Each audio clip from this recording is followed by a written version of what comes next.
We come now to the implementation of full control in our system. All the lectures up to now have been in developing preparatory material so that in implementing control, we are fully justified in terms of the actions that we'll now take. We begin with this case study considering second-order systems, and we have seen that our second-order process can be represented in this way. When it is presented in this way, we have available to us the time domain equivalent, which is shown here. And in further developing this case study, we can also consider a typical process, for example, the two interacting tanks system. So we will come to the interacting tanks process as a more detailed example. For now, let's just consider it in the abstract and say that in general, in our second order system, we know that in the time domain, that system originates in this way. That we have some coefficient multiplied with the second derivative of the output with respect to time, and first order terms, zero order terms, and then the control action. So up to now, we've been talking about the control action by considering step inputs and ramp functions and sine waves. We now want to implement more realistic control. So we first continue with this example by writing this in the more standard form, taking these terms across to the left-hand side, and assuming that y is a deviation variable, we transform each of these terms to the Laplace domain. And so here, of course, we get a s squared y, this is b sy, and this is c uppercase y. And similarly, we transform the control action itself into the Laplace domain u. So we can say that in terms of the transfer function for the process itself, we can group out y's here and say that the process transfer function is y divided by u, which in this case is going to work out to 1 over as squared plus bs plus c. Looking at this denominator, right, so just considering the denominator of this equation, as squared plus bs plus c, obviously the roots of this quadratic expression, a small correction here, right, so those are the roots of this denominator, and so we can express this function gp in this form. So we say instead of expressing it in terms of the second order polynomial, we can write it in terms of the roots like this. So this is our function gp. We would still like to convert it to this form, and that's because we have this known solution to this form. We can easily invert from this Laplace domain function into this time domain solution. So instead of writing it in this form, which is a product of these root factors, we can divide the numerator and denominator first by minus r1. So you can see here, if you divide the denominator by r1, and if you divide specifically in this factor, it's going to be minus s over r1 plus 1. And so the same applies here if we divide by minus r2. So we'll get here minus s over r2 plus r1. And so we can do that division. And I see I haven't shown it here. So I'm just going to rewrite this. We can say the left-hand side can be rewritten in this form, which is 1 over r1 r2, and this is going to be minus s over r1. So if you look at this equation now, you can see it's in the same form as this one. It just so happens there's an extra constant, but we have in the denominator, which is really the critical part, we've got s multiplied by a constant, and here s multiplied by a constant. So we can easily then rewrite this time domain solution in terms of tau 1 and tau 2, noting here that they are equal to the inverse of our roots, and in fact the minus of the inverse of those roots. So they look like this here. Clearly, tau 1 and tau 2 may be imaginary numbers. All it takes is for 4c to be greater than b squared. So in that case, in this denominator here, we'll have the square root of a negative number, and so we'll get an imaginary solution here. Just note the slight correction here and here, right? So tau 1 and tau 2 may be imaginary, and so when we apply our solution, when we look at our time domain response, we may have imaginary numbers appearing in the exponentials here. So the moment that happens, we know that oscillations may arise in our solution.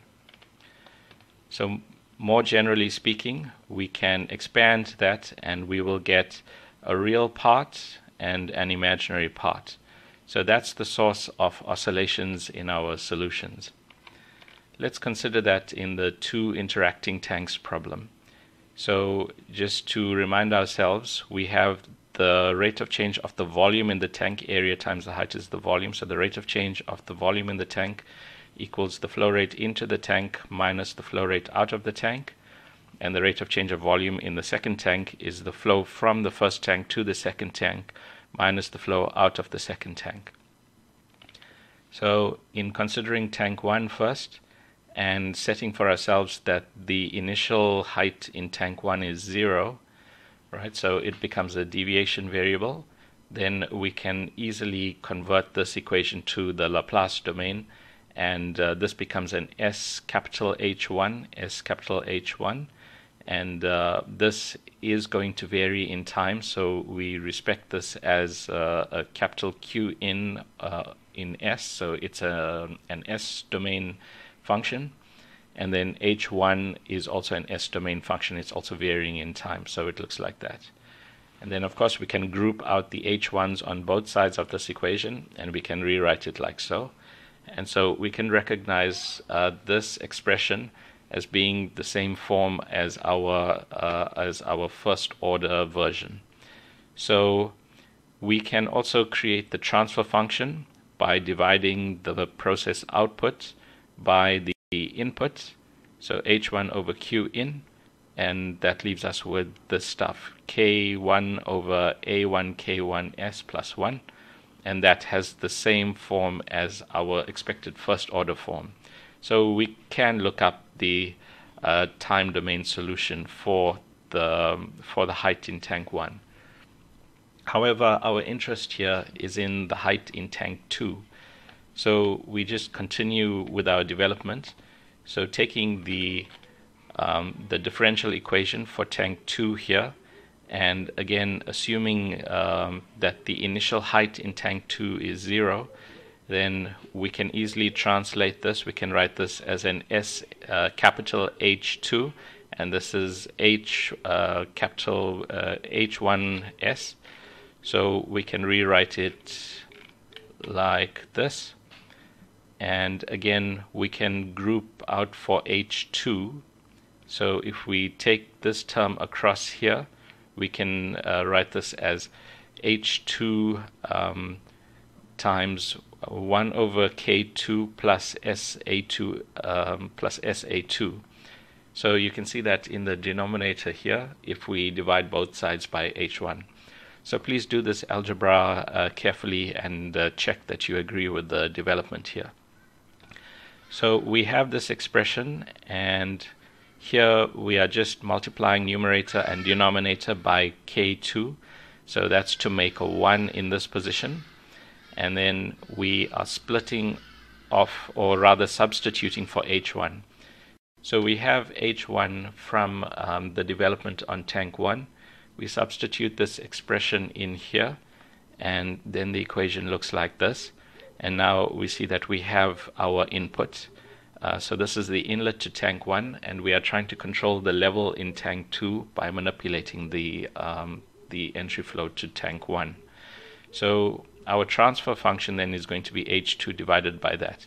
But before we do that, we just further simplify somewhat. And I can see here we are multiplying, or rather we are just multiplying this k1 out here. And so the expression simplifies in this way.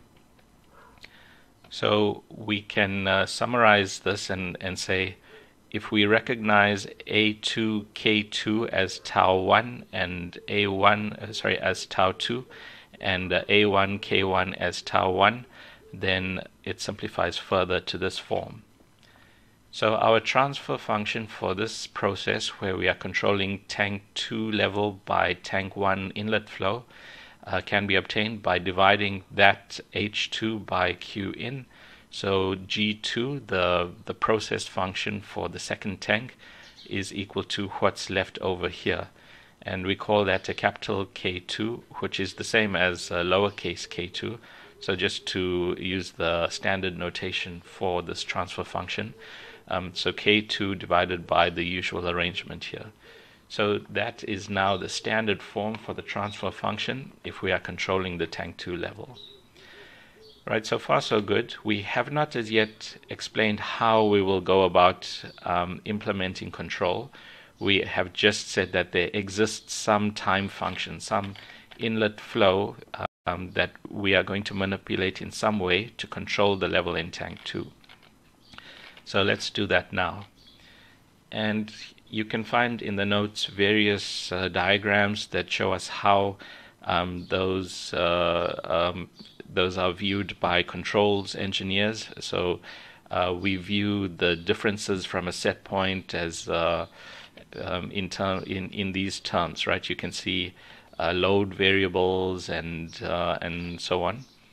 And there are various case studies presented here that explain how control is implemented. Here's a somewhat more general view of that. So we have some process that we are trying to control, and there is some load or disturbance to that process.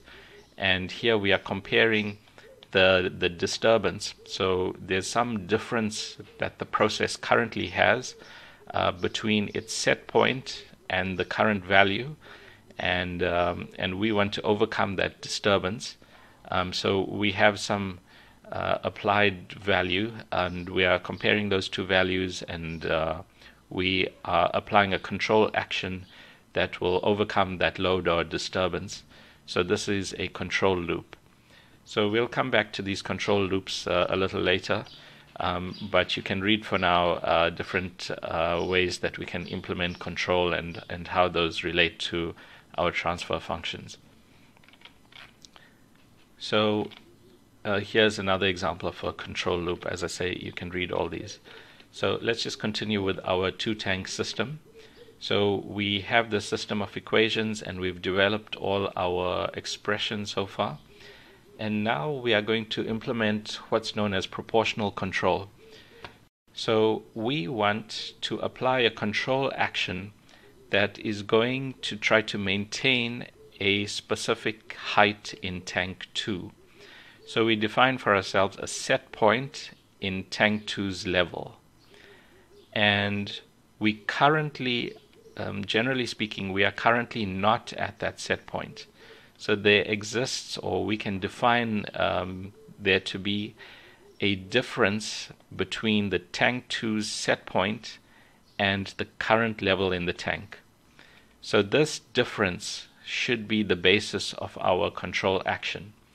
In other words, we want to change the flow rate to the system proportional to the difference between the set point and the current level in the tank. And if we think of it, let's say we want a high set point, and currently the level is low. So let's say we want a level of 5 meters in the tank, but the level is currently 1 meter.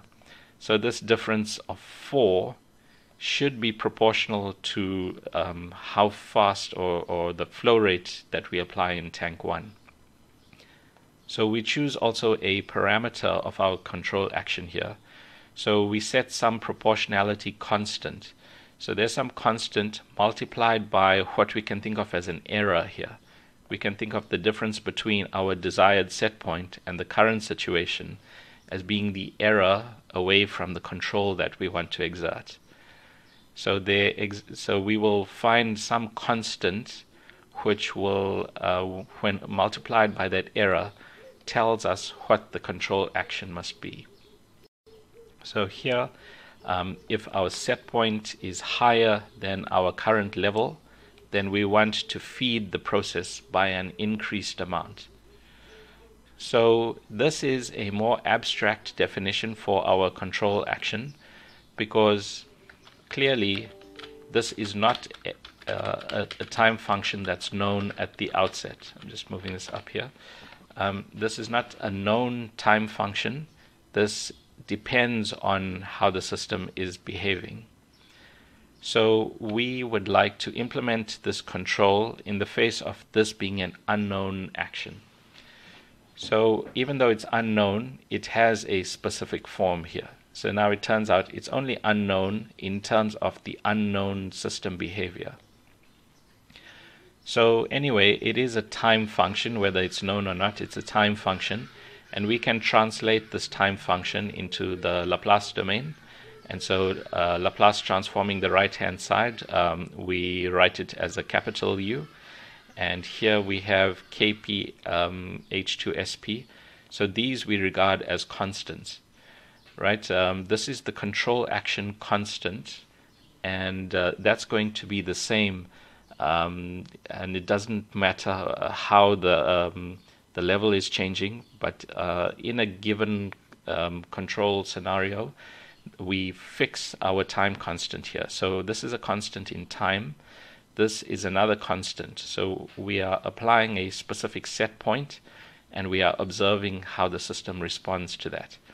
We may, of course, change our set point, but in terms of currently where we are trying to observe what the system is doing in response to a set point, we are regarding this as fixed in terms of the control action. So we may later on change this, but for now this is constant. For the current values of time we are interested in, this is a constant. So both these are constants, so the Laplace transform of a constant is that constant divided by s. So that's what we see here. And then we know that this is a time variable, so and the Laplace transform of lowercase h2 we have already defined as uppercase h2. So that's our control action for specifically proportional control. And there are other control types that you should already have seen in the first part of the course.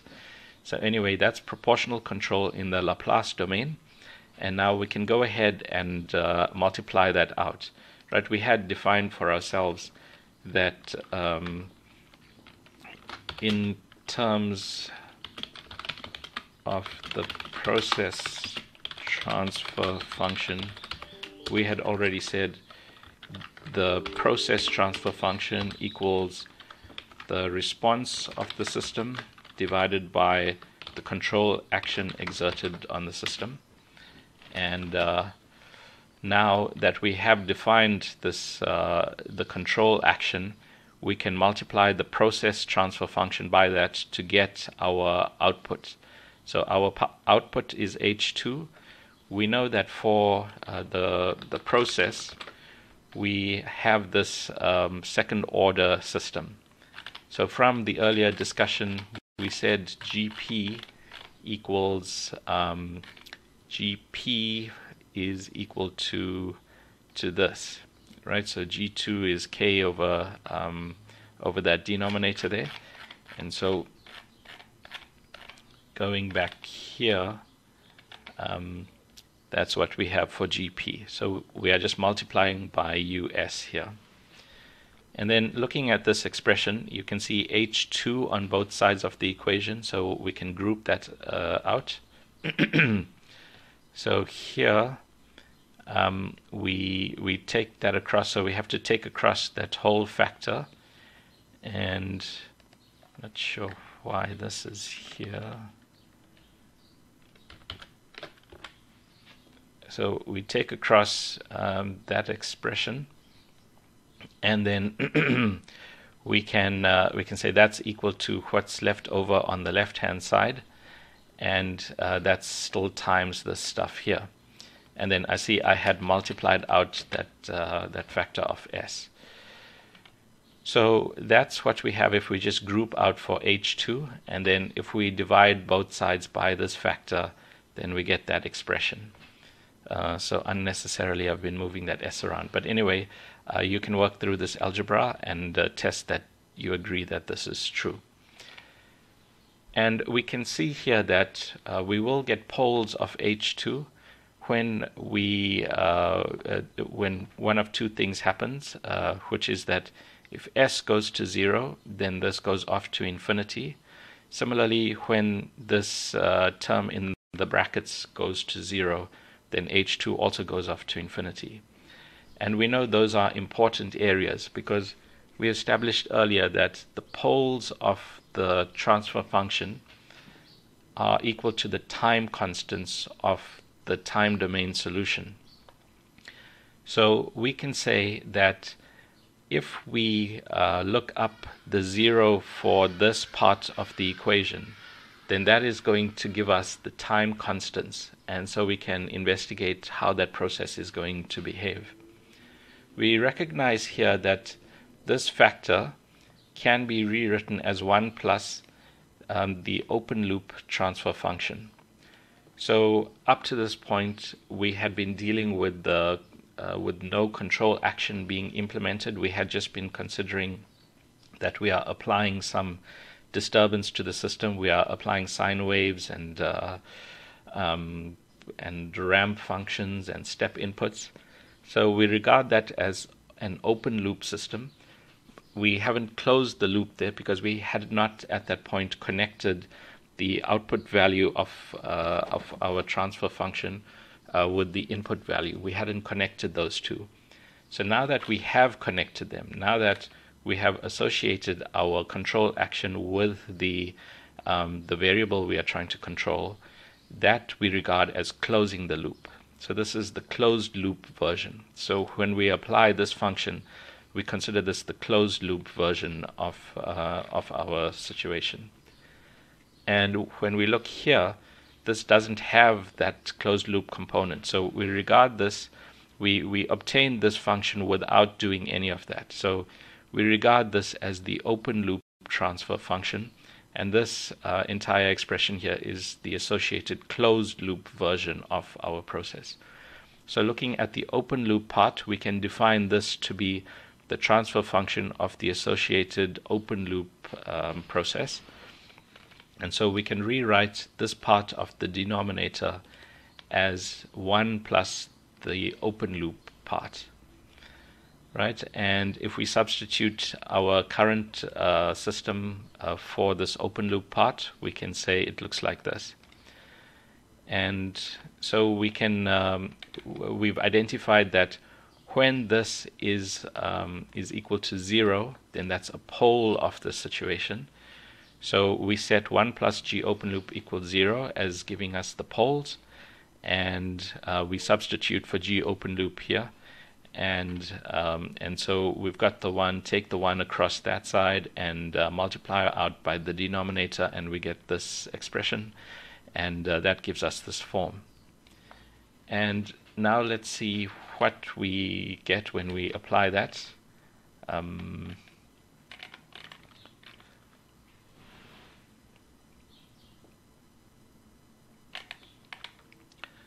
So let's apply now our control action. Let's investigate the values of k and see where that leads us. So to do that, again over to our trusty Python, and here are just some of the notes repeated. We won't read this again. Again, we are importing NumPy as the thing we'll use the most, SciPy for integrating the ODE, and some plotting and interaction libraries. Here we are just writing out the same differential equations.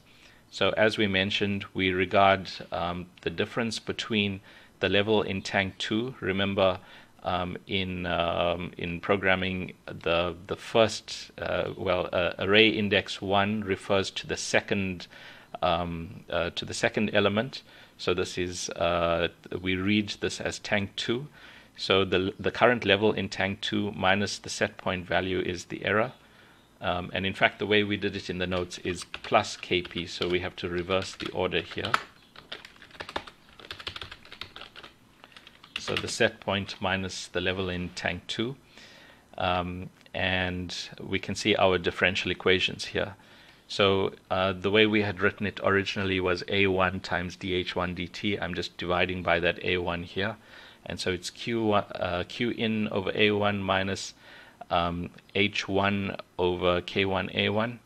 And then for dH2 dt, it's going to be the flow in from tank 1. So this is H1 divided by K1 A2. So we are dividing through by that A2. And then minus H2 over K2 A2. So that's the same differential equation that we are used to. And then we are plotting out our S-domain functions here. So our solution looks like this. We said that we want to solve for the 1 plus the open loop transfer function. And in the notes we had gone and multiplied it out, so we had these couple of extra steps here, which we are just going to ignore in the code, because in the code we can just provide the transfer function here. And I forgot to mention, we have used also a symbolic library here. So we are asking Python to go ahead and solve this equation for us with respect to S. So if we say sympy.solve, then that's going to symbolically solve this equation for S, and we are going to plot out the solutions here. So that's one set, and of course we are plotting out the heights in both tanks.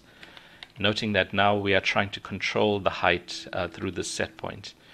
We do fix the set point at a value of 3, so we are trying to control the set point in tank 2 to 3.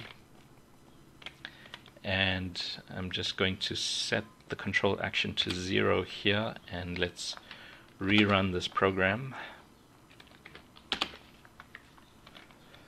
Okay, so we have applied a 0 value for Kp.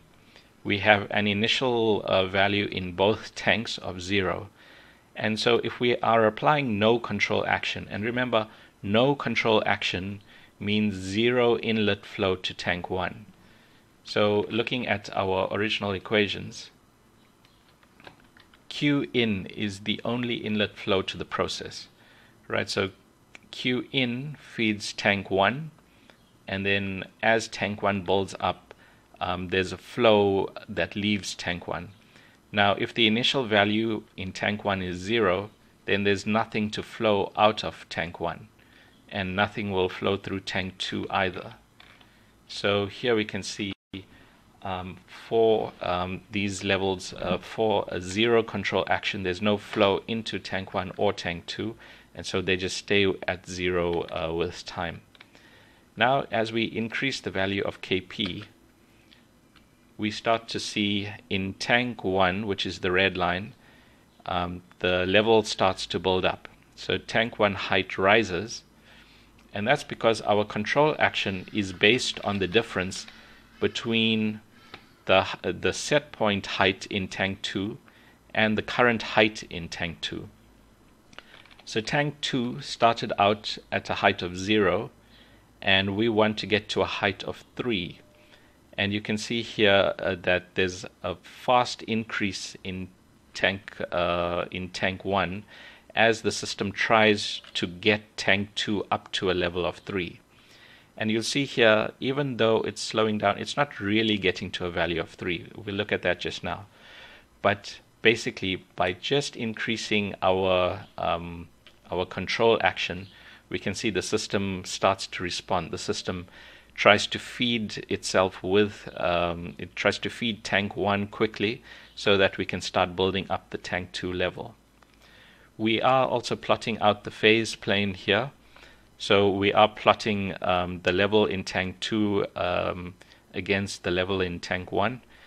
We know that they start at 0, 0, and tank 1 level rises, so we move to the right here, and as tank 1 level rises, tank 2 level starts to rise. So we start to get some overflow from tank 1 into tank 2, and then we reach a stage where the feed rate from tank 1 to tank 2 starts to limit the height in tank 1. So tank 1 height starts to level off because tank 2 is now also increasing. So, or rather, the flow rate from tank 1 to tank 2 has been increasing, and we are steadying out to to a steady state here.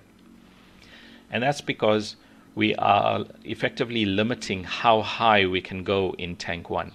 So by setting such a low action for our controller, we are limiting the maximum flow rate into that tank 1.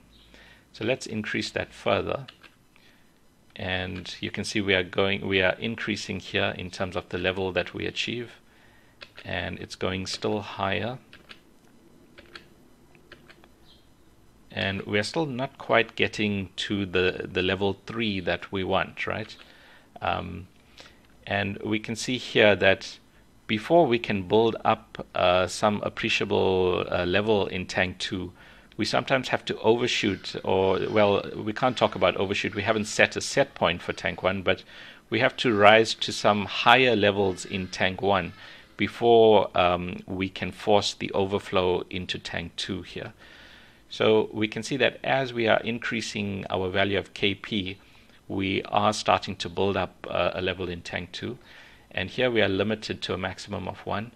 So I'm going to now set a Kp of 10. And now we can see that we are getting closer to the value of 3 that we want in tank 2. Looking on the phase plane for tank 2, we can see it's still not quite at the 3 that we want, but it is getting closer and closer to that 3. Let's apply an even stronger action here of 100. And now you can see we are getting quite close to that value of 3.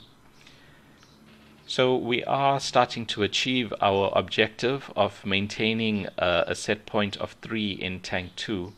However, we can see in tank 1 we are going through some unfeasible numbers here.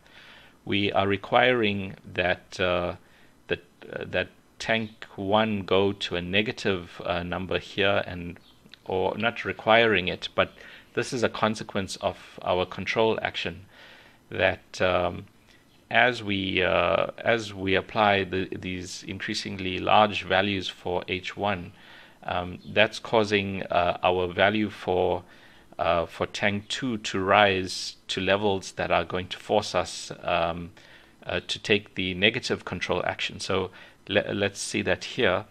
As we apply the strong control action of 100, that's going to force the level in tank 1 to rise to this very high level of almost 60, so a height of almost 60.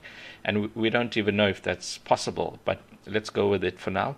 So tank 1 level has risen to 60, and at a level of 60, that is forcing our tank 2 level to rise.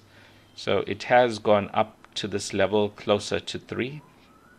And then as it gets to that level of 3, then the difference is small enough that actually it starts to drop, right? So the tank 2 level starts to drop, because now at a level of 3, the exit flow from tank 2 also increases.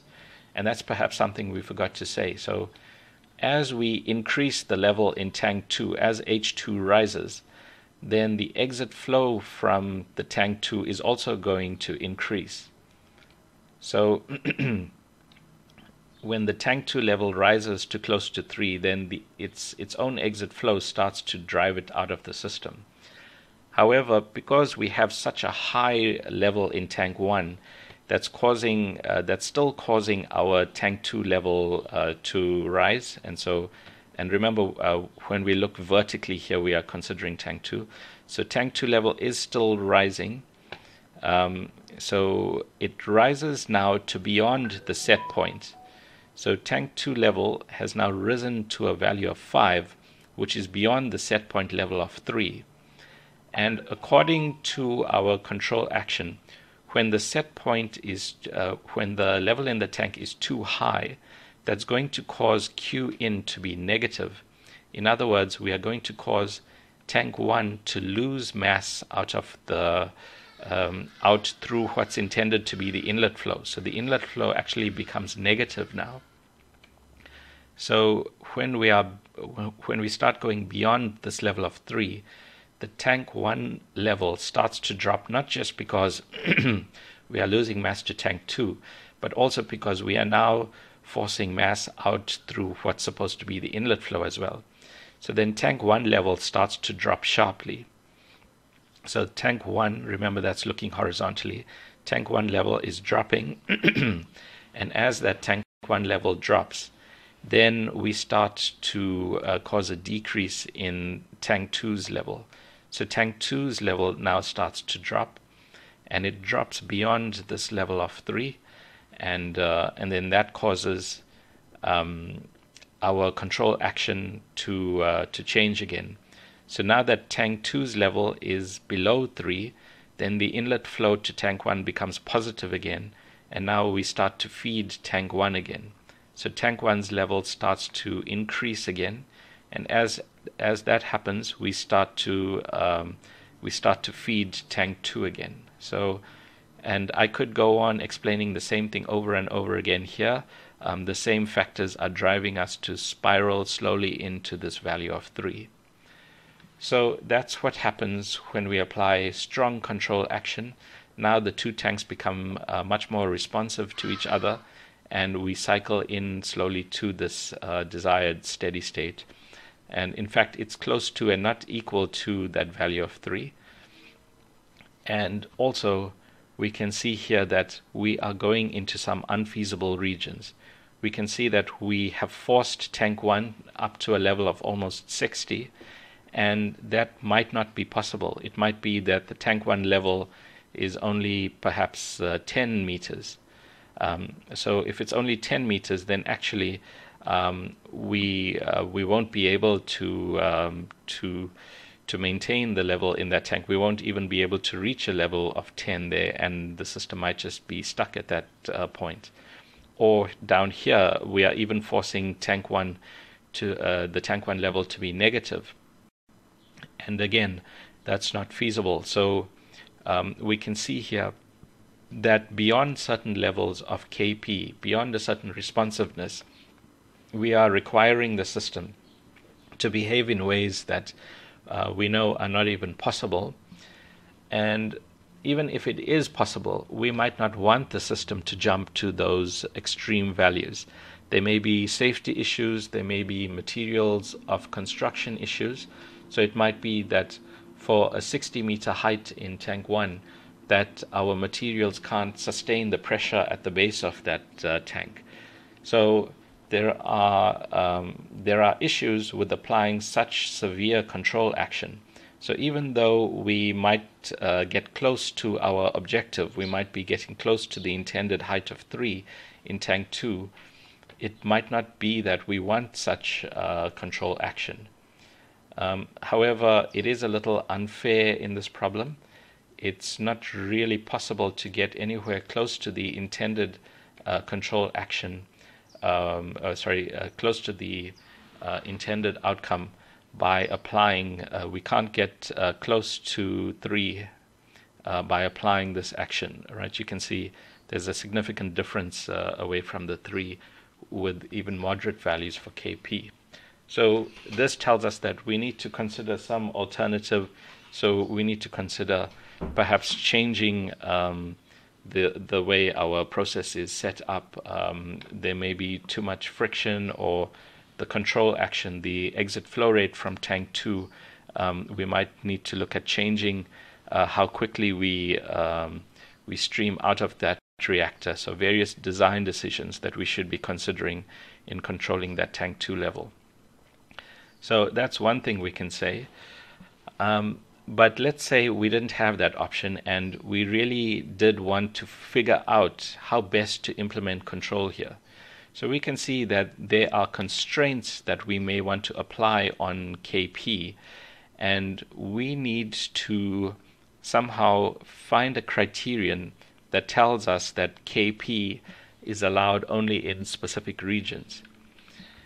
And you can see down here the set of numbers that has been changing as I've been changing the value of Kp. And we haven't commented on that as yet, but let's look at what that is. So here I was printing out the solution to the S domain version of this equation. So in other words, if we go back to the notes, we said that this equation can be solved for in terms of S, and we said that the poles of this denominator were the time constants of our system. And let's go back to a Kp value of 0. So we can see here the time constants, once more, these are the solutions to this equation. Right, so our S domain function has roots, the denominator has roots, and so we can solve for the roots of this equation. And the roots are telling us the time constants. So these time constants are real and negative, right? These are two different solutions. It's a quadratic, so these are the two solutions. Both solutions in this case are real numbers, and they are negative real numbers. And we had said before that if a process has negative real numbers, then that process is stable. So our exponential factors are going to go to 0. And let's go back here, right? We said that if you have a negative number here, in this case it was forced to negative, this was forced to a 1, but generally if we don't have that negative here, and if this is a negative, if this factor is negative, then this is going to go to 0. So in other words, this is not going to diverge. But the moment we have a positive coefficient to t, then this term is going to go off to infinity as time increases. So here, because we have negative numbers, even though this is a dead system, nothing is happening, we can say at least nothing is ever going to happen. The process cannot diverge away from our applied control action. Then as we increase our value, we can see that we do get some level building up in the tank. However, those levels stabilize, right? They will stay at some steady value. So this has moved into a steady value, and it's not going to move out of that. And that's because we can see here that the roots of, or the time constants of the process for that value of Kp, those are still negative. So this process is still going to converge. And as we increase this,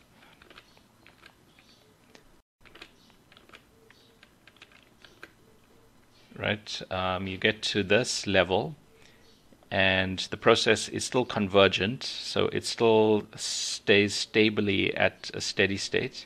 And then as we go beyond that value, we start to see imaginary parts here. So we now have oscillating parts to our solution. We can't see it very clearly here, and that's because the oscillating parts are still quite small. So there are very slight oscillations which are not really visible to our eyes here. You can sort of see the red line going below the blue line a little bit, and that is an oscillation, but we can't see it too clearly as yet. And however, as we increase the value of Kp, and I'm going to increase it here, we can see that oscillation more clearly. But still, we have this negative real part. So that's going to cause our oscillation to be damped out. So we are starting to see more significant oscillations here. But because we have this negative real part, we are going to get the damping. Okay, let's look at a different set of notes here where it's clearer.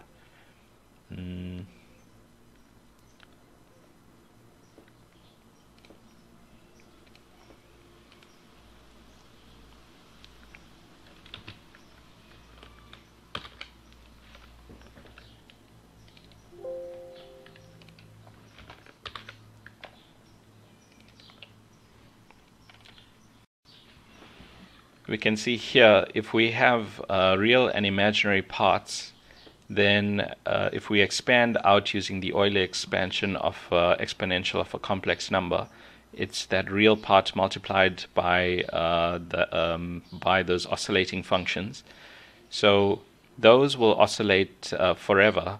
However, here, as time increases, if sigma is negative, then this is going to zero out eventually. And so that causes our amplitude, if you like, of these to go down to zero. And so that's why we eventually find those oscillations damping out, and our system steadies out to this value. And if we increase Kp further, of course the oscillations are going to increase further. And let's just jack that up. Let's use 50. So we can see the imaginary parts are now larger, so the oscillation is more severe. However, as long as the real part is negative, still we are going to get this damping effect. So this is going to go down to zero, and so the system will stabilize out. Of course, the other things we said still apply. So still, this is too severe. Even though this theoretically can stabilize out, we don't know that we'll ever reach there, because we know parts of this are physically not realizable. We can't go to negative values. It may not be possible even to go to such large positive values. So there are other issues with this. But this is still a stable system. Right, so we can see now, the whole point of saying all these things is that we can see that our Kp value is going to influence our roots of 1 plus the open loop transfer function, and that relates very strongly to the time constants of our solution, of our actual observable system's behavior. So that means if we know how to interpret what's happening in the S domain, we can investigate values of Kp and understand our system's behavior. And in fact, we will look at that in the abstract right now. So that's our two-tank system. That's the two-tank example, and we can consider that a little more generally here. So we had found in the case of the two-tank system that 1 plus G open loop, the roots of that equation were giving us the time constants, and they were implying to us. So the poles of that equation were the time constants of the time domain solution, and that helped us to interpret and to find values of Kp, to understand where Kp was too high, and so we would like to be able to say something general like this. So let's consider implementing proportional control in general. So this applies again. We have this applied control action with that Laplace domain version of it. And if we substitute that in our expression, in general, right? In general, we have this for our second order equation. So we know that the process, if we rearrange it, we can get that form. And so if we apply now y over gp equals u, so we found that u equals this, then we can group out for y. So we've got here, if we divide this by kp and then group out for y, we can rewrite it like so. And then we can take the 1 into the numerator here and rewrite this as 1 plus that. And and so we can say y, which we can group out the y here, and so y equals gp kp over 1 plus gp kp. So clearly here, the poles of y are going to be where s equals 0, or where this factor is equal to 0. So in other words, in general, we can say that 1 plus GP Kp equals 0 gives us the poles for y, which is the same as the time constants for the associated time domain solution. So generally speaking, we have this expression that we can use to find the time constants, and so we can then investigate the values for Kp which lead to the behaviors, the desirable behaviors that we want to observe.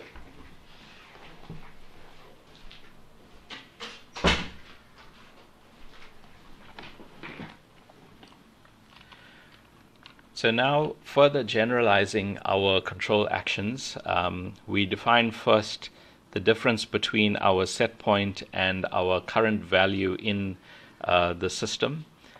So that's the error we had defined before, and we can propose different control actions. So we've seen the proportional control action in detail. We can also define proportional integral. So integral action is when we consider an error that's persisting in time. So we want to take control action that tries to overcome an error that's persisting in time, and so we can estimate the persistence of an error by integrating the error with respect to time. And so we have here this proportional integral control action. And then furthermore, instead of this should be a D. We can also consider derivative action. So instead of looking retrospectively at how long the error has stayed in the system, if we look at possibly the increase in error, so if error appears to be increasing, then we can take action, so trying to predict into the future that the error looks like it's increasing. So we can try to take control action to overcome that observed increase in error. And so that's a derivative action. So we can find Laplace transformations of all these functions, and those are shown here. So you can do those transformations. We had looked in lectures 1 and 2 at all the transformations. So all these integrations are all possible from those developments we presented earlier. Right. So we had described our diagrams where we showed the closing of the loop, so where we associate the error between the process and its set point value, and we apply that through our controller, and then that gives us the closed loop on our process.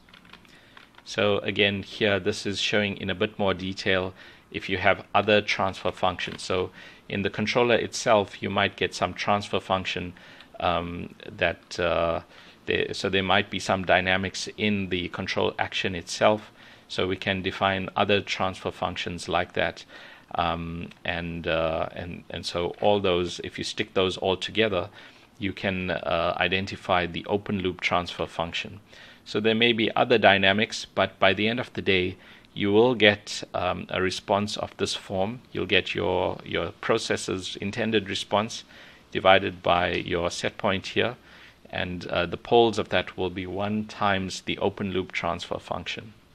So generally speaking, we work out the open loop transfer function and solve for the roots of that plus 1, and that gives us the time constants, and then we can investigate the control parameters which give us the behavior that we want. So we might want we want to stay away from highly oscillating regions. Okay, so let's now look at this problem in the abstract. So moving away from the tanks problem, right? We are now considering our general second-order differential equation, which we know has that form. So there are constants A, B, C, which we can change. And we are looking now at the version of this in terms of our time constants. So we are going to set tau 1 and tau 2. I'm just looking for where it was set.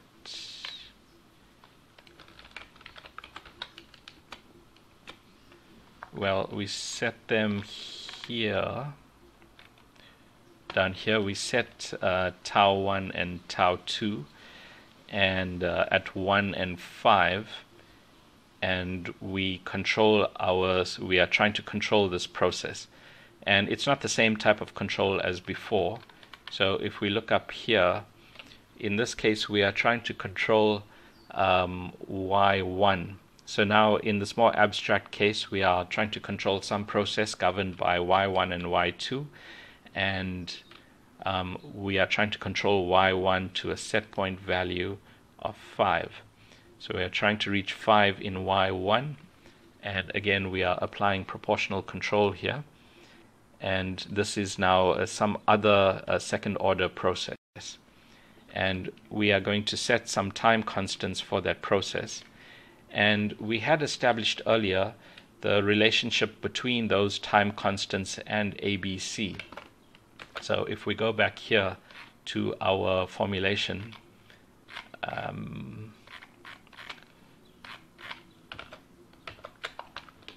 if we look back here, for this second order process with coefficients A, B, C, we had said that we can find roots of this equation, and so we could translate those roots into tau 1 and tau 2. In the simulation we look at now, we are assuming that we know tau 1 and tau 2, and because we want to plot the time domain solution, we need to figure out A, B, and C. So we can do that just by reversing this process. So we can multiply out this equation. And so you can see clearly here A is going to be tau 1 times tau 2, B is going to be tau 1 plus tau 2, right? Tau 1s plus tau 2s. So grouping out the s, you can see it's tau 1 plus tau 2 for B, and for C it's going to be 1. So just multiply this out and compare it with this form, and you can easily see what A, B, and C are.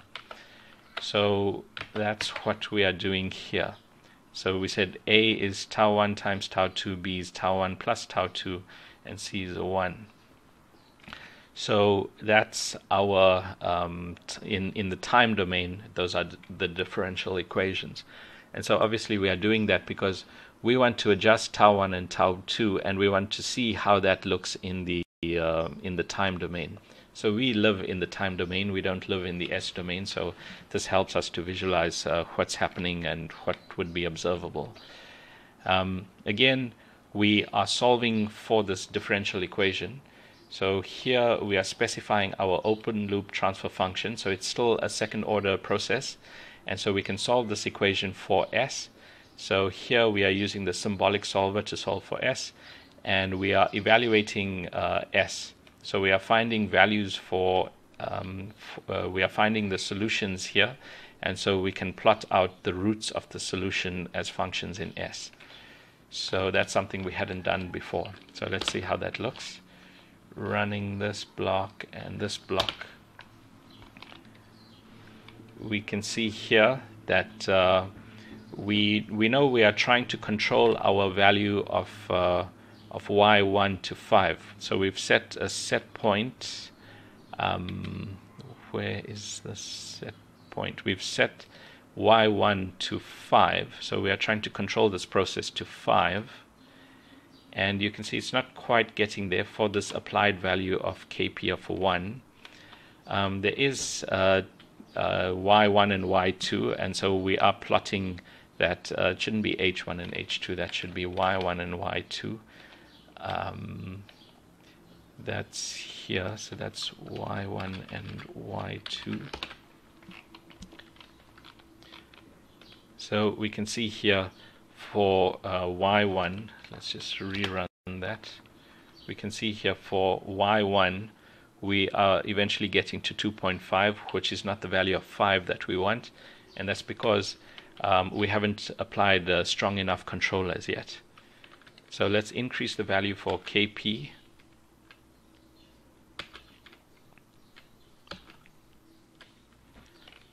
and you can see the value increasing here. And let's just use a high value of Kp to begin with. And now you see you are getting closer to that intended value of 5. And however, we are going through some oscillation here. And we can plot y1 as well. So that's here. So we can add, sorry, y2. We are controlling y1, so we were already plotting that. We can view y2 as well. Well, we need to run that. So you can see y2 down here, and that's going to negative values, which may or may not be possible. We don't know, because this is some abstract second order process. It's not the tank's problem again. And we are getting closer to that value. And let's increase this further. Let's try 50. So now with this much stronger control action, we're still not quite at 5, but anyway, we are much closer. So we can see that as we increase our value for Kp, we are getting closer and closer. Now, the thing we want to look at here is this plane. We can see that as we are changing our value for Kp, we are changing in terms of the solutions that we get. And I didn't explain this part. I did say here that we are looking at the S domain as well. So we are looking at the roots of this equation. And so we are plotting as a function of time for the roots of our equation.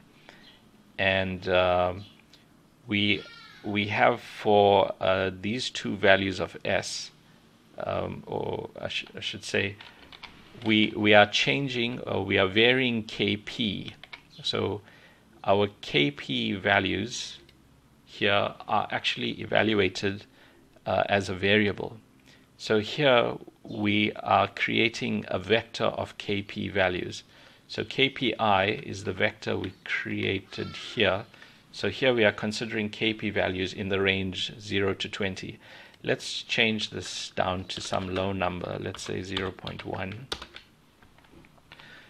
And we are using 600 points. So we are using 600 points between 0 and 0.1 for Kp. And we are evaluating the solution. So for that range of Kp values, we are working out the S domain roots. So all the values of S which satisfy those numbers in Kp. And then we are plotting the real and imaginary parts of those values. So in that range, let's rerun here. So in that range, we can see that we've got two roots here. So the first root is moving from -1 towards this value in between. And this one is moving from -0.2 in towards this value. So those are the two roots we have for Kp, where, those are the roots we have for the process, where Kp is varying from 0 to 0.1. So the root moves in, so the one root moves in like this, and the other root moves in like that. And we can increase the range for Kp. So let's just make that a 1. And rerun this. And now you can see quickly those roots have moved in here, and then those roots have become pure, not pure, they still have negative real parts. So this is always going to be there, right? Initially, as we increased Kp, those values changed inwards. And so those negative real parts, those numbers changed, but they were still negative. So that was still stable. And then we reached a point where the real part stayed at negative 0.6, and the system moved off in this direction. And so we can conclude from this that whatever the value for Kp, let's set an arbitrarily large number. This is still 0 to 1. Let's set that at 100 and run all this. And you can see now there's a lower resolution here, fewer points taken in this region, and this is still shooting off at a fixed value of minus 0.6 for the real part. So always this process is going to have negative real parts. So it is always going to be a stable process. For higher values of Kp, we are going to get stronger imaginary parts, and that's going to cause our process to oscillate, and but we are still going to get a stable behavior. The system is going to loop around and still find some stable point, and we can see that is close to our value of our set point value. So we don't have to do this anymore. We don't have to think about the time domain. We don't have to solve our process here. Instead, if we can find our tau 1 and tau 2, if we can find the time constants of our process, and we can do that in the S domain, by the way. So if we can find the time constants for our process, tau 1 and tau 2, then we can map out for ourselves the S-plane. So we can generate this S-plane, and we can observe the features of this S-plane.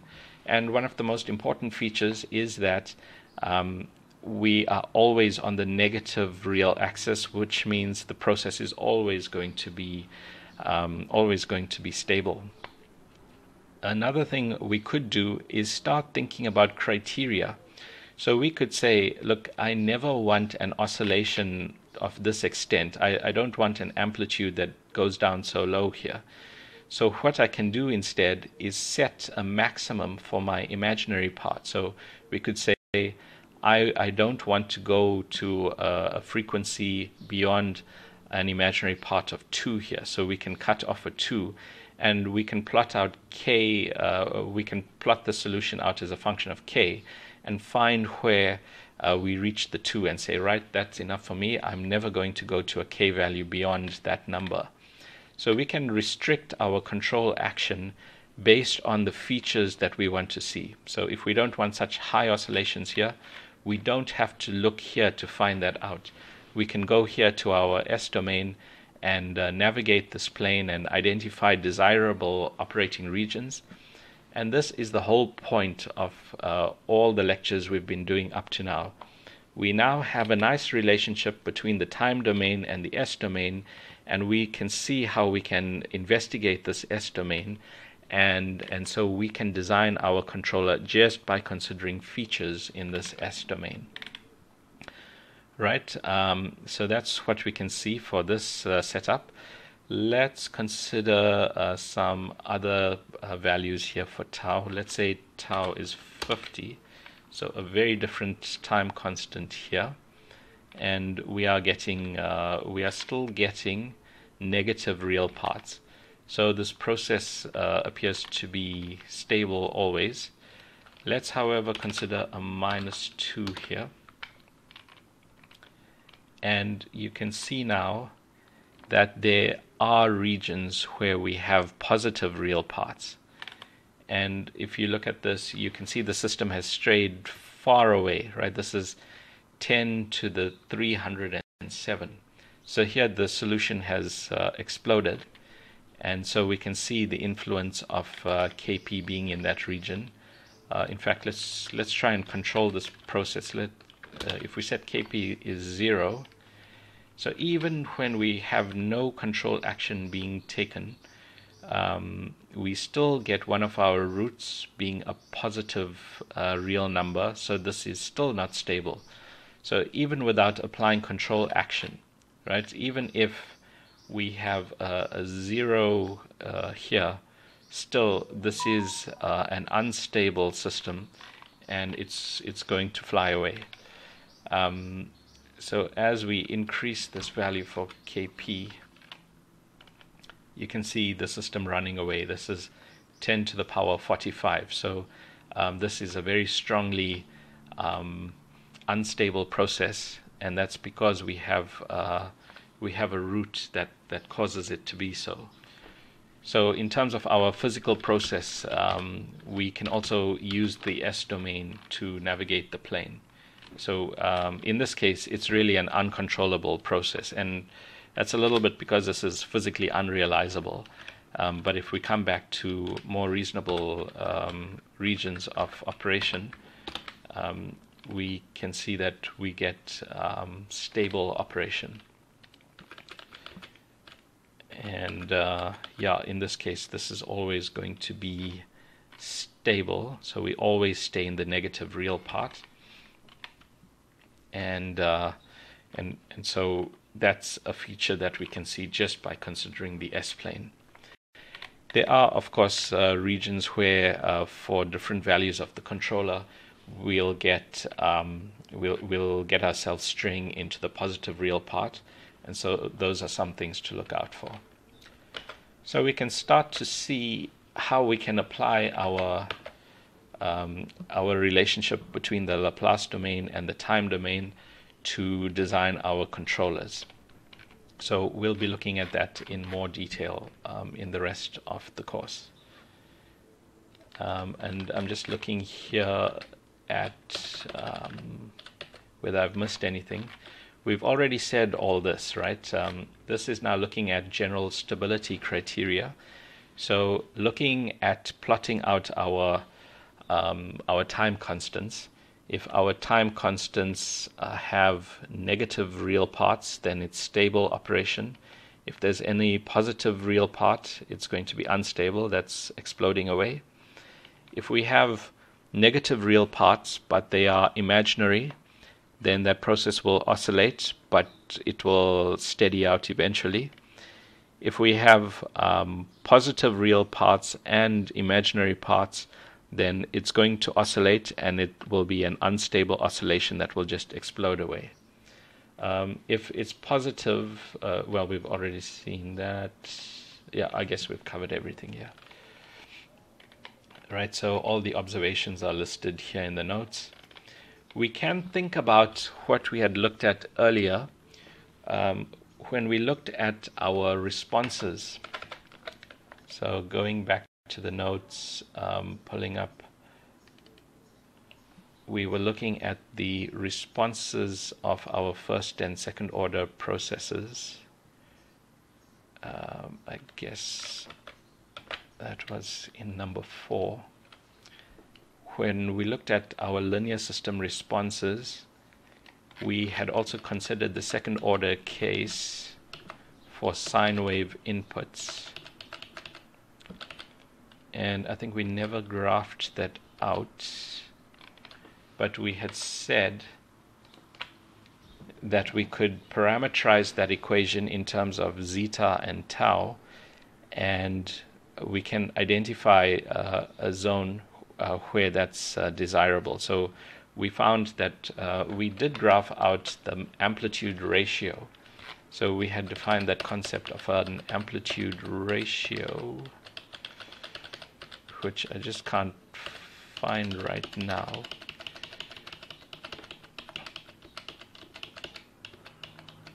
Yep, here's that amplitude ratio. So we'd said that for certain frequencies, our growth in our output, we could estimate from this expression. So we looked at the amplitude of the response, and that was a function of zeta and omega. And so we could estimate when our system was running away from us. We could find the frequencies at which that happened. And so we can apply that reasoning here now. We can write our second order process in terms of that parameter zeta. And so zeta can help us identify regions where we want to restrict the amplitude. So like we said earlier, we might not want the system to oscillate as much as it is doing. And so we can use that alternate formulation for the second order process to find a zeta value, and we can relate that to our Kp. So we can solve for Kp in terms of zeta, and we can then design our controllers in that way through such parameters. And we'll look in the next one at more detail on how we can investigate that S-plane. There are other criteria that we'll look at, but yes, that's what we are coming now to, right? Root locus diagrams. We want to navigate the S-plane, and there are several other ways of doing that. And we'll be doing several examples. But the general concept is there are parameters to our controllers. We can investigate those parameters in the S-plane, and by doing this, we can obtain desirable behavior, like limiting the amount of oscillation by staying away from positive real parts. Those are the important things we want to look out for in design.